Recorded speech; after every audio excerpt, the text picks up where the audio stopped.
Christmas Eve dinner, 2024. I sat at the head of my own dining table with my right arm in a cast, unable to even lift a fork to my mouth. The turkey sat steaming in the center, but I couldn't serve myself. Couldn't cut anything. Couldn't do anything but sit there, hungry, while my son Derek and his wife Vanessa hosted in my house like they owned it. The guests, our neighbors, and old family friends sat frozen in awkward silence. My daughter-in-law smiled sweetly at Mrs. Patterson from next door and said, loud enough for everyone to hear, "Thomas had a little accident last month. Derek's been taking such good care of him since then. My husband really taught him to accept help when he needs it." Derek stood at the other end of my table, carving the turkey I'd paid for, in the house I'd built with my own hands 40 years ago. He looked up, caught my eye, and grinned. Dad's learning that he can't do everything himself anymore. The fall down those stairs was a hard lesson, but a necessary one. The old man finally understands who's really in charge of this family now. I just smiled, didn't argue, didn't correct the lie about how my arm actually got broken. Just sat there with that calm expression I'd perfected over 30 years as a structural engineer, calculating load-bearing capacities and stress fractures in buildings. Now I was calculating something entirely different. 10 minutes later, the doorbell rang. Derek's face went white. His hand froze mid-cut, knife hovering over the turkey breast. Vanessa's wine glass stopped halfway to her lips. "I'll get it," I said, standing up slowly, cradling my cast. "I'm expecting someone." Derek dropped the carving knife. It clattered against the china platter. "Who? Who did you invite?" I walked toward the front door, each step deliberate. Behind me, I heard Derek's chair scrape back frantically. "Dad, wait, don't answer that. Don't." But I'd already opened the door. Harold Brennan stood on my porch in his wool overcoat, breath steaming in the December air. Behind him, 2 Portland police detectives waited with badges visible. Derek appeared at my shoulder, saw them, and his legs actually buckled. He grabbed the doorframe for support. "Evening, Thomas," Harold said, his retired federal judge voice carrying that weight of authority he'd never quite lost. He looked past me to Derek. "Evening, Derek. We need to talk about some documents, specifically a power of attorney that was filed 3 weeks ago with Thomas's signature. Except Thomas never signed it. But I'm getting ahead of myself. To understand how we got to that moment, with my son collapsing against my doorframe while police waited to arrest him, I need to go back 6 weeks, back to when this all started. November 10th, early Sunday morning. I was in my workshop behind the house, reviewing blueprints for a pro bono project, a community center renovation I was consulting on. At 68, I'd been retired from Mitchell Engineering for 3 years, but I kept my hand in, kept my mind sharp. The structural calculations still came naturally, the mathematics of weight and balance, and where things break under pressure. My phone rang. "Derek." Unusual for a Sunday at 7 a.m. "Dad, Vanessa and I are coming over. We need to talk to you about something important. Family matter." They arrived 30 minutes later, too fast, like they'd already been nearby, waiting. Derek settled onto my living room couch. Vanessa perched beside him in designer clothes that didn't match their supposed financial situation. I'd been watching their spending carefully for months. The new Lexus, the private school tuition for Jamie, the vacation to Cabo, all while Derek's property development company was supposedly struggling. "Dad, we've been worried about you," Vanessa started, voice dripping concern. "Living alone in this big house, those stairs are dangerous at your age." I'd lived in this house since 1984. Built half of it myself, knew every board and nail. The stairs are fine. I designed them. But accidents happen. Derek leaned forward, hands clasped. "We think it's time to consider your future, your safety." That's when they laid it out. Brookside Senior Living Community. A beautiful facility, they said.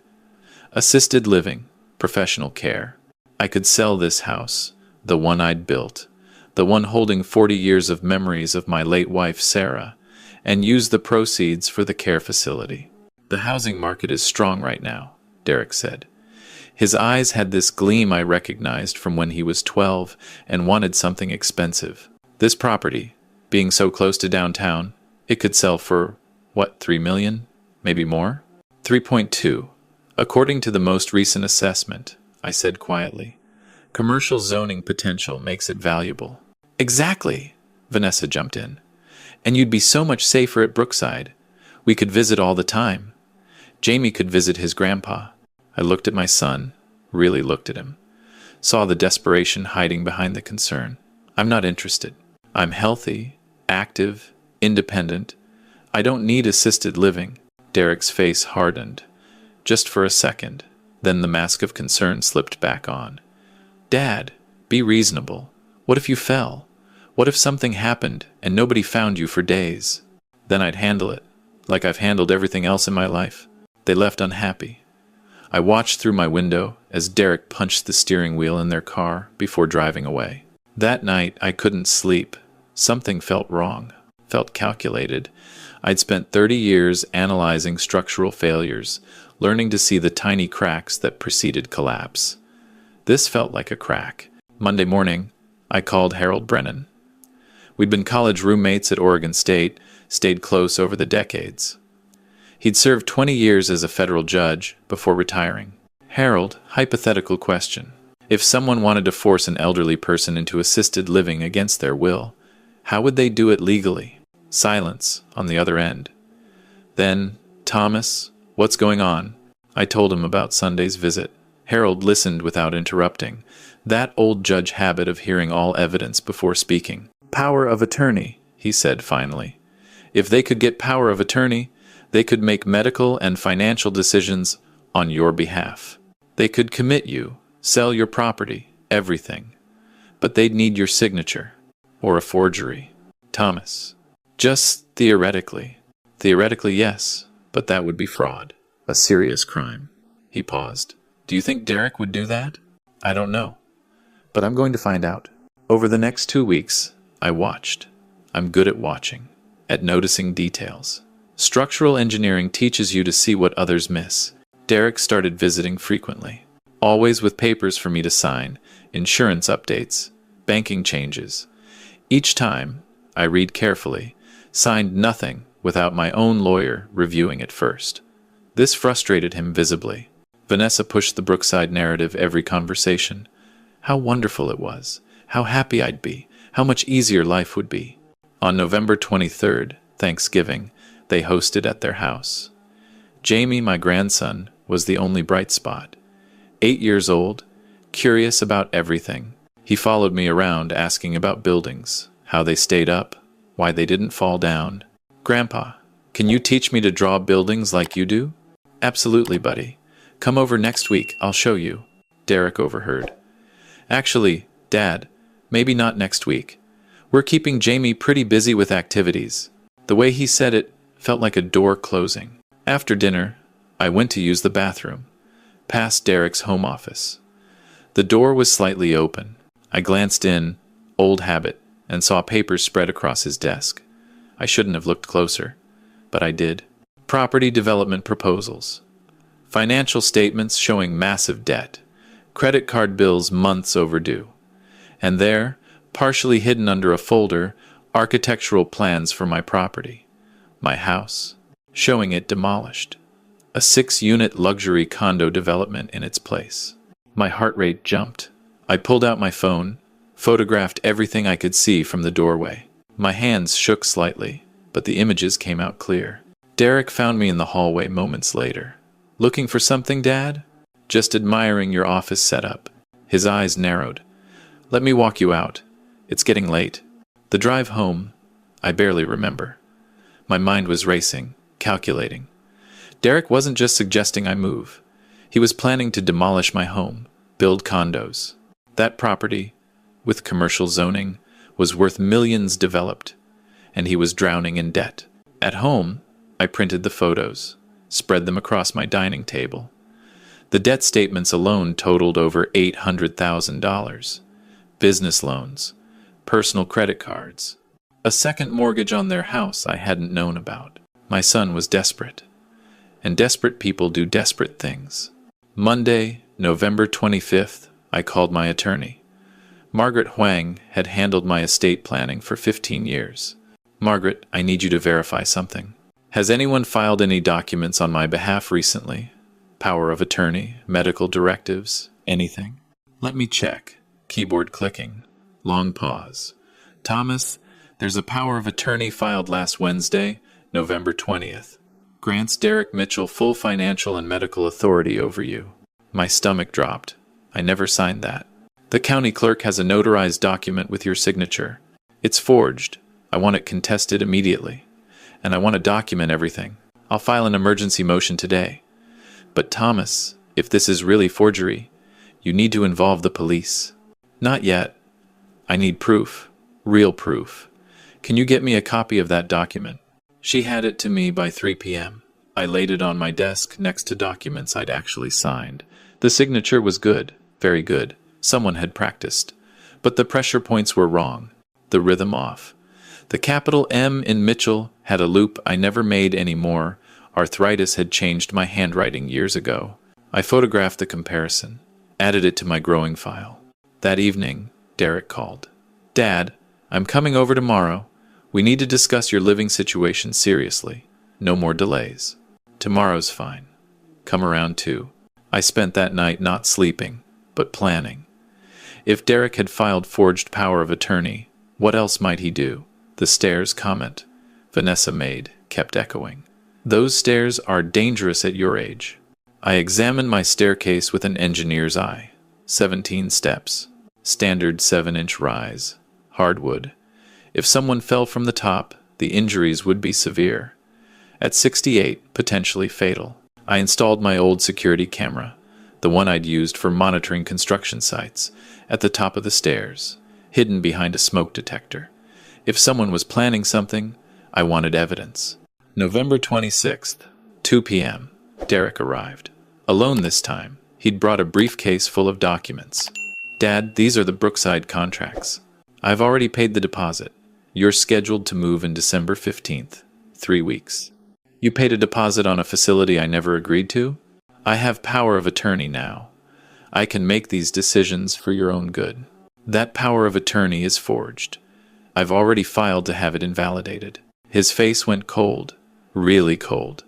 The mask dropped completely. You're making this harder than it needs to be. I'm not going anywhere, Derek. This is my home. It's a house. Just wood and nails. You're too attached to it. I built it with my own hands. Your mother and I raised you here. Mom's dead. The past is dead. Time to move on. He stood, grabbed his briefcase. One way or another, Dad, you're leaving this house. I need that property. Need it for what? To pay off your $800,000 in debt? He froze at the door. Turned slowly. You've been going through my finances? I've been observing. Big difference. Stay out of my business. Stop forging my signature and making it your business. Derek's hands clenched into fists. For a moment, I thought he might actually take a swing. Instead, he left, slamming the door hard enough to rattle the frame. I immediately called Harold. He just threatened me. Not explicitly, but the intent was clear. Thomas, file a police report. Not yet. I need more. I need him to actually attempt something. You're talking about using yourself as bait. I'm talking about getting enough evidence that there's no question of his intent. Harold was quiet for a long moment. You know, I took an oath as a judge. If I have knowledge of a crime being planned, you have suspicions, not knowledge, not yet. This is dangerous. I'm aware, but I'm not helpless. And I'm not going to let my own son steal everything Sarah and I built. The next 3 days, nothing happened. Derek didn't call, didn't visit. The silence felt ominous. December 1st, early morning, my doorbell rang. A courier with a document, notice of committal hearing. Derek was petitioning to have me declared mentally incompetent. The hearing was scheduled for December 10th. I called Margaret immediately. This is retaliation, she said. He's trying to force the issue before we can invalidate the power of attorney.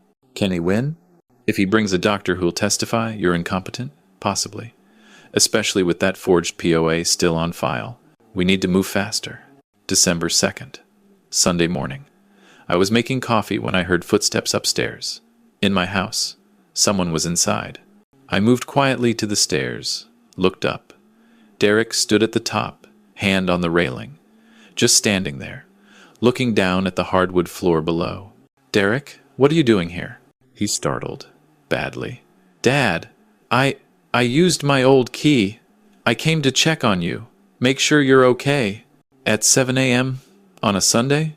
Without calling first?" "I was worried. You didn't answer when I called last night." "I hadn't received any calls. Checked my phone. Nothing. I'm fine. You can leave." He came down slowly, each step deliberate. When he reached the bottom, he looked at me with something like regret, or maybe calculation. "Dad, this doesn't have to be difficult. Just sign over the property, move to Brookside willingly.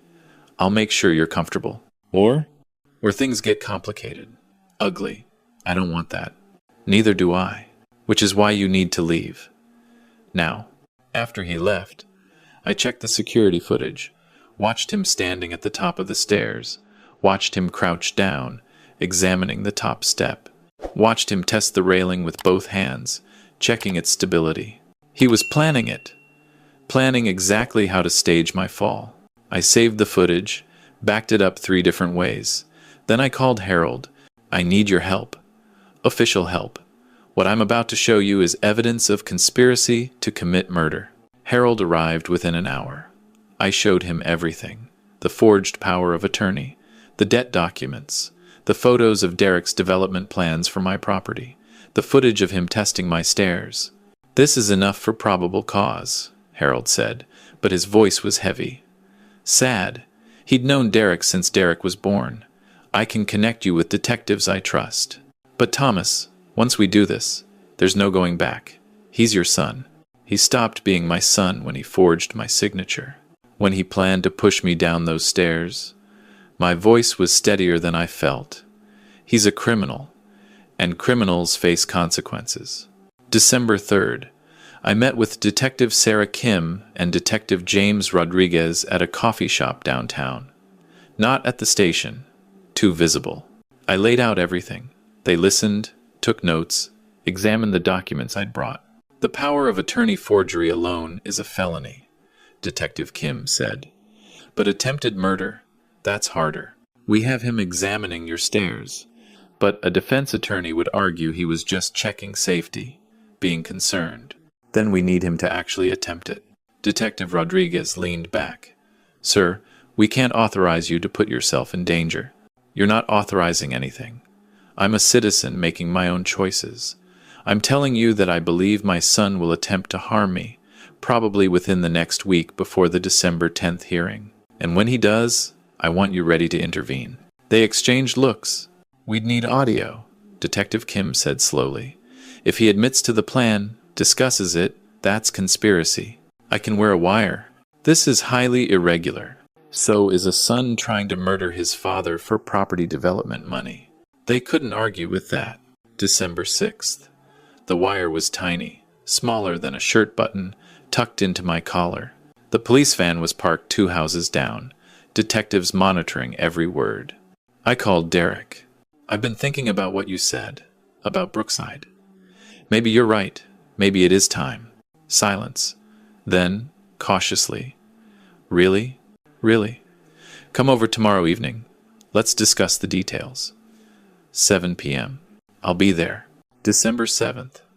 I spent the day preparing, not physically, but mentally, rehearsing what I needed to say to get him to admit his real plan. 6:30 p.m. I made coffee, set out 2 mugs, waited. Derek arrived exactly at 7. Vanessa wasn't with him. "Where's Vanessa?" "Home with Jamie." "I thought we should talk. Just us." We sat in my living room, the wire pressed against my chest, recording everything. "So you're really willing to move?" Derek's voice carried suspicion. "I'm willing to discuss it, but I want something clear first. The forged power of attorney. I know you did it." His face went neutral. "I don't know what you're talking about." "Derek, stop. I've had it analyzed. It's not my signature. Just admit it." Long pause. Then, "Fine. Yes, I forged it. But only because you're being stubborn. Someone needs to make decisions for you. And those decisions involve demolishing my house to build condos? How did you—" He stopped, exhaled. "Dad, I'm 800,000 in debt. The business is failing. If I don't pay off the loans by January, I lose everything. The house, Jamie's school, everything. This property is my only way out. So you were going to what? Force me into assisted living? Sell my home? If necessary. Yes. And when I fought back? When I contested the power of attorney? Derek stood, paced to the window. You're making this so much harder than it needs to be. Answer the question. What were you planning? He turned, looked at me, and I saw something break in his face. Resolve, maybe, or the last remnant of decency. The stairs. I was going to make it look like you fell. An accident. Tragic, but explicable. Elderly man, living alone, slippery hardwood. You were going to kill me. I was going to free us both. You from this house you can't let go of. Me from this debt that's drowning me. By murdering your own father. By doing what had to be done. His voice rose. You don't understand the pressure I'm under. The people I owe money to. They're not patient, Dad. They're not kind. If I don't pay, they'll... The front door burst open. Detectives Kim and Rodriguez rushed in, badges out. Derek Mitchell. You're under arrest for conspiracy to commit murder and fraud. Derek's face went white. He looked at me. Dad, you were recording? Every word. But I'm your son, and I'm your father. The man who raised you, loved you, built a life to give you opportunities. I stood, faced him, as the detective cuffed his hands behind his back. You repaid that by forging my signature and planning my murder. So no, Derek, right now, you're not my son. You're just a criminal. They read him his rights, led him toward the door. He looked back one time. Dad, please. Think of Jamie. He needs his father. Jamie needs to learn that actions have consequences. That family doesn't mean unconditional immunity from justice. Maybe this will teach him something you clearly never learned. After they left, Harold emerged from my kitchen where he'd been waiting. That couldn't have been easy. It was the easiest thing I've ever done. Because it was right. The trial took 4 months. Derek pleaded not guilty initially, but the evidence was overwhelming. The forged power of attorney. The recording of his confession. The security footage of him examining my stairs. Financial records showing his desperation. His attorney tried arguing emotional distress, financial pressure, temporary insanity. None of it worked. Derek Mitchell was convicted of forgery, fraud, and conspiracy to commit murder. Sentenced to 12 years in federal prison. Vanessa filed for divorce before the trial even concluded. Moved back to California with Jamie. Now it's April, spring in Portland. The cherry blossoms are blooming along my street. I still live in my house. Still do pro bono engineering work. Still have my coffee at the same kitchen table where Sarah and I used to sit. Jamie's photo sits on my mantle. Just Jamie. The photo of Derek is gone. Packed away in a box in the garage, where I don't have to see it. Harold visits weekly. We play chess, drink too much coffee, talk about old times.